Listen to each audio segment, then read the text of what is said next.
In this talk, I'm going to give an overview of the new KFI LMD that's used with HPE's Cassini interconnect on the Slingshot network. Just a very brief overview of the software stack. The bulk of the talk is really a look at UDSP. So I'm going to provide an overview of this feature, some examples of the different rule types that you can define, and cover some issues with the YAML config. And then I'm going to talk about how we leverage UDSP with all that multi-rail to solve a serviceability issue or an administrative challenge that we have with KFI LND and Cassini. So KFI LND overview. KFI LND is, it stands for the Kfabric Lustre Network Driver. It uses numeric-based LNet NIDs as opposed to IPv4 addresses, where the network name is KFI. That NID number is something called the destination fabric address. So this is just a slingshotism. The DFA sort of reflects the physical topology of the network. And I just mentioned that because it plays into the administrative challenge that I'll talk about towards the end of the talk. It implements the LND API using this thing called Kfabric. And if you're interested in looking at the code, we've contributed the KFI LND to the community, and it'll be in Lustre 2.16. So what is Kfabric? Kfabric was envisioned as a new mid-layer in the kernel to provide network agnostic RDMA services to different upper layer protocols. So just like Lustre has, Lustre and HPE's DVS use LNet to abstract away the underlying network that they're running on, Kfabric kind of does the same thing.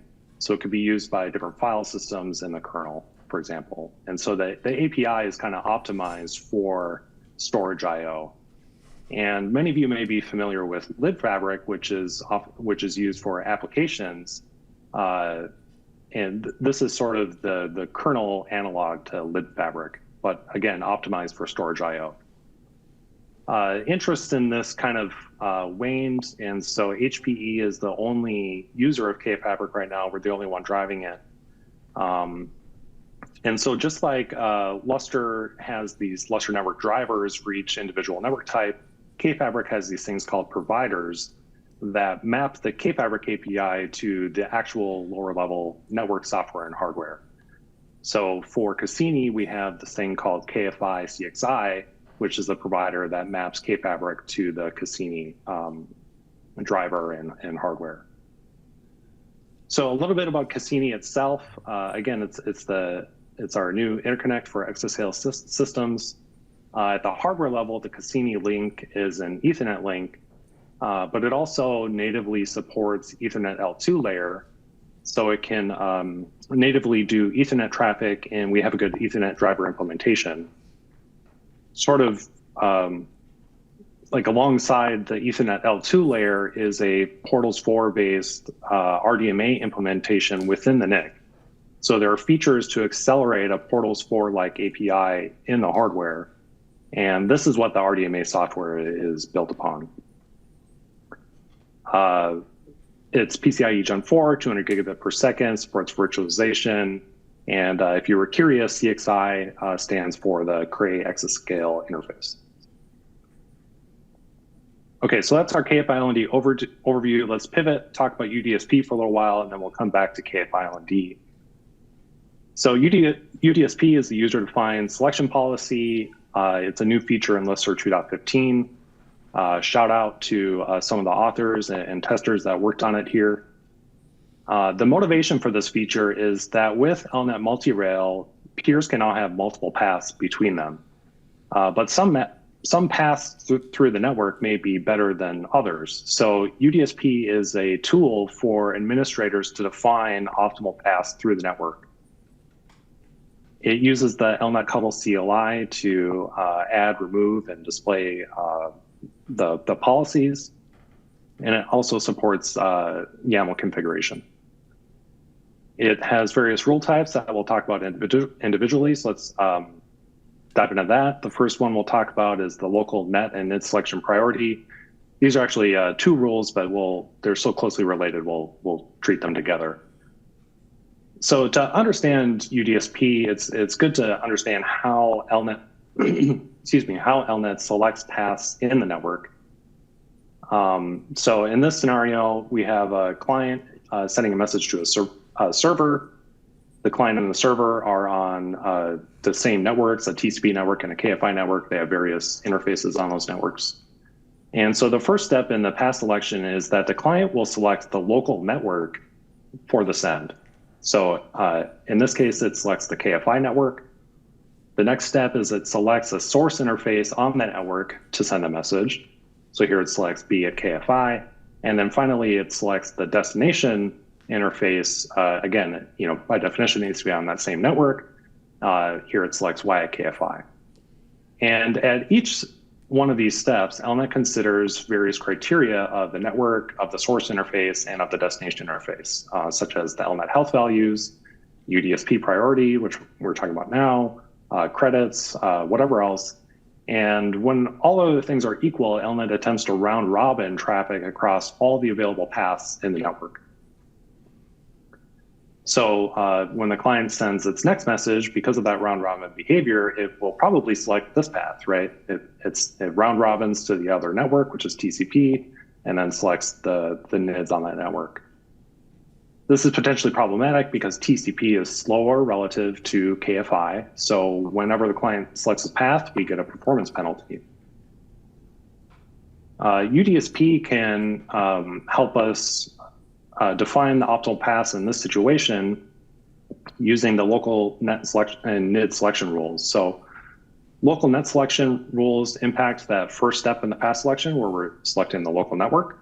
So if I want to prefer KFI over TCP, I can do that by specifying a priority for the KFI network.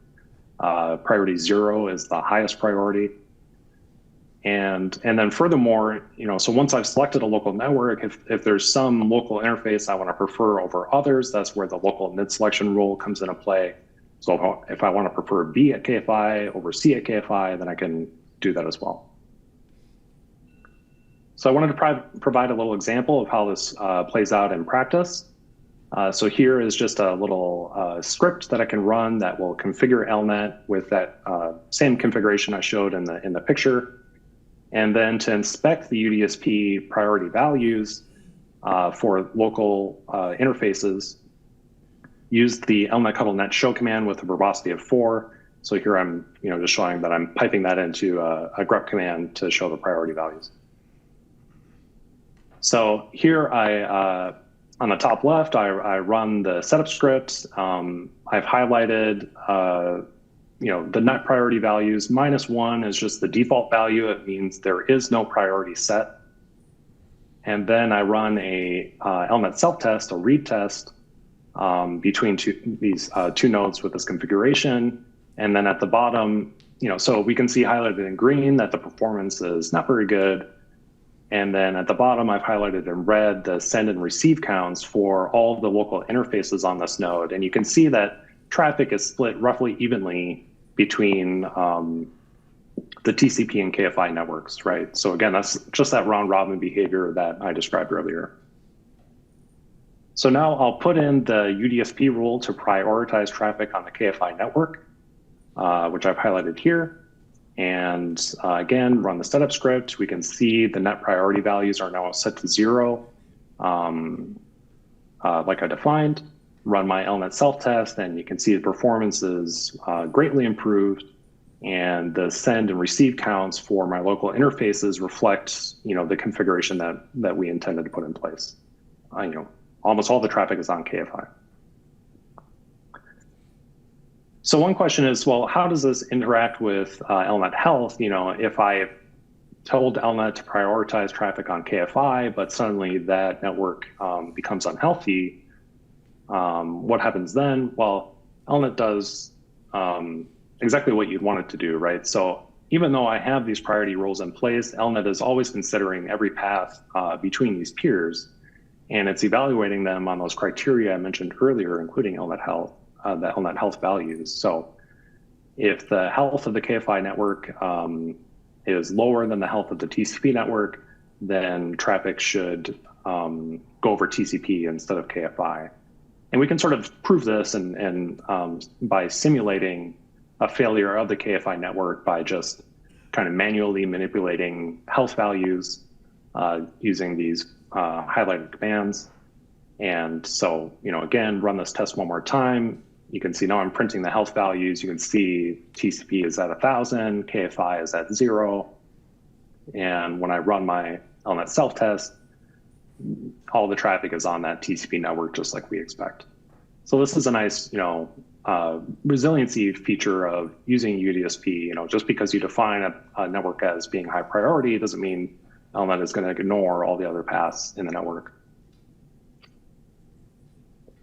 Okay, let's talk about a couple of the other rule types. So peer NID selection priority. This, going back to our path selection, this affects that third step where we're selecting the destination NID. So if I want to prefer sending traffic to some particular interface on a server on a particular network, I can do that. The NID pair selection also affects that third step. And but it works a little differently. So what this says is, after I've done those first two steps, if I happen to select, B at KFI as my local interface, then I can say, okay, well, anytime I'm sending from B at KFI, I really want to prefer sending traffic to this Y at KFI, right? Or anytime I'm sending from C at KFI, I want to send to Z at KFI, right? So this allows you to really have fine-grained control over paths within a network. And the last rule type is the peer router priority. So as the name suggests, this affects routed configurations, and the routed path selection works a little bit different than the local path selection. So when you have a routed configuration, the first thing, so here again, I've got a client sending a message to this server 3. Client is on KFI, server is on O2IB network. So the first thing the client does is it selects the destination network. And it needs to do that because it needs to know, it needs to be able to look up in the route table, which I show kind of on the lower left there, what gateways or router nodes it can use to reach that network. So once it's selected destination network, it selects a NID, destination NID on that network. In this case, the servers are on O2IB. They each have a single interface on that network. So, we select O2IB and then Z at O2IB to send to server 3, and then we select the router NID again based on the route table. So here we select 3 at KFI, and then we finally select our local NID that we can use to talk to that router. And again, we round robin when all else is equal. So when the client sends another message to the server, it could instead take this path. Now in this example, all the routers can talk to all the servers, but we have these top of rack switches, right, with these interswitch links between them. So when the router at 1 at KFI is talking to server 3, it needs to take this kind of longer path through the network, and this introduces latency. This is a problem that fine-grained routing was invented to solve. So fine-grained routing solves this issue by, it defines optimal paths via the route table, right? So instead of the servers all being on a single O2IB network, they're each on individual O2IB networks. And then the route table is expanded, right? So, as I've kind of highlighted in red, when I'm sending to server 3, there's only one router that I can use to get there, and that is the optimal path, right? So, obviously, this is problematic because if I lose that router, then I no longer have access to that server. In a real configuration, you'd have multiple routers in each one of these, you kind of have pools of routers to serve each server. But UDSP can also define optimal paths here, and using the peer router rules, so this influences that third step where we select the router NID. And so basically this just says, I have some example commands on the bottom there. And so what these UDSP rules say is when I'm sending to Z at O2IB, I'm going to prefer using the route, at 3 at KFI, right? So this is my optimal path. It's my preferred path through this network. But the nice thing about this, right, is I still can use these other routers if 3 at KFI goes down or becomes unreachable. Then LNet Health, does the thing you expect, right? And it says, okay, well, 3 at KFI is down or not healthy, so I'm going to consider these other paths through the network instead. So again, it's a nice resiliency win. It's a little bit easier configuration than doing fine-grained routing. Okay, a couple of things about the YAML config. There are a couple of issues with using that I wanted to highlight. So the first issue is, so I kind of have an example demonstrating this issue on the right. So if you add a rule and then you use the export command to generate the YAML configuration for that rule, that output can't actually be used by the import command. So the issue here is that I don't use the destination field in this local net selection priority rule, but the export command outputs it with this NA string, and that isn't understood by the import command. So easy workaround for this, just manually remove those lines with the NA string in them. And I show an example of, the good on the configuration on the left there. And the second issue is kind of subtle. So if you want to combine, so on the top right there, I'm showing a local net selection rule as well as a peer NID selection rule. And the issue is when you import these, it kind of gets mangled, right? So after I import, I do this UDSP show command, and you can see that first rule with index 0 is kind of mangled, right? It's got a field from that second rule in my configuration file. And so this is just kind of like a general bug with the YAML parsing and LNet, where when it's looking at that first rule, it kind of scans ahead and it finds information in the second one and then applies it to the first. There is a workaround for this one as well, which I show on the left here, where if you just separate each of these rules with the UDSP string, then that'll work around this issue. Okay, back to KFILND and that administrative challenge that I alluded to earlier. So as I said, the KFILND NID number is this DFA, which reflects the physical topology of the network. This is problematic because the DFAs change when things get recabled. So like a common kind of debugging issue, if you suspect a network problem, is you want to swap cables from a working link to a not working link to see if the problem is with the cable. But you can't do that while LNet is running because you'll get a new DFA and hence a new LNet NID. This is particularly problematic on servers because if you change a server NID, then you need to do a write conf or a lcuttle replace NIDs operation. If your MGS NID changes, then you might have to go update client FS tab entries, for example. Or if you have routers that get new NIDs, you might have to go update the route tables on your other peers. So this is kind of a unique problem with KFILND and these DFAs.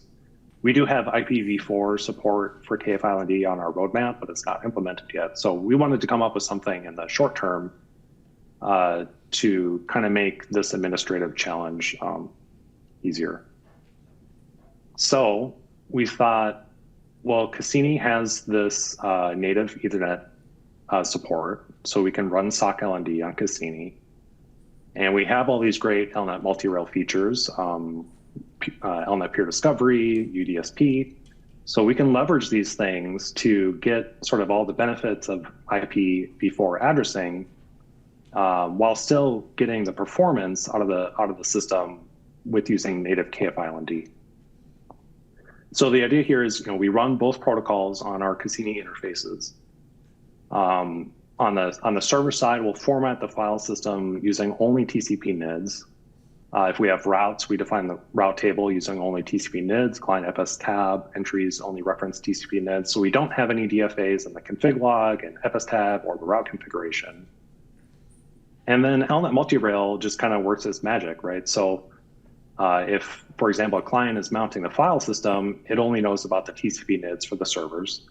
So it performs the LNet peer discovery handshake using TCP, and discovery finds the KFI NIDs, and then we have UDSP rules in place that will prioritize all future file system traffic on the KFI network. So, again, this is nice because it gives us all the serviceability benefits of using TCP/IP, but we get the performance out of KFI-LND that we want.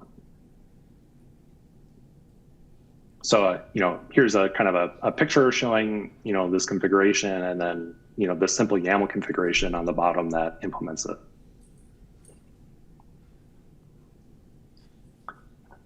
Okay, I think that's my last slide. Just want to talk about some of the tickets for some of the things that I referenced here for those of you that are interested. So the eagle-eyed among you may have spotted that when I ran my LNet self-tests in that example earlier, I was calling this lst.sh script.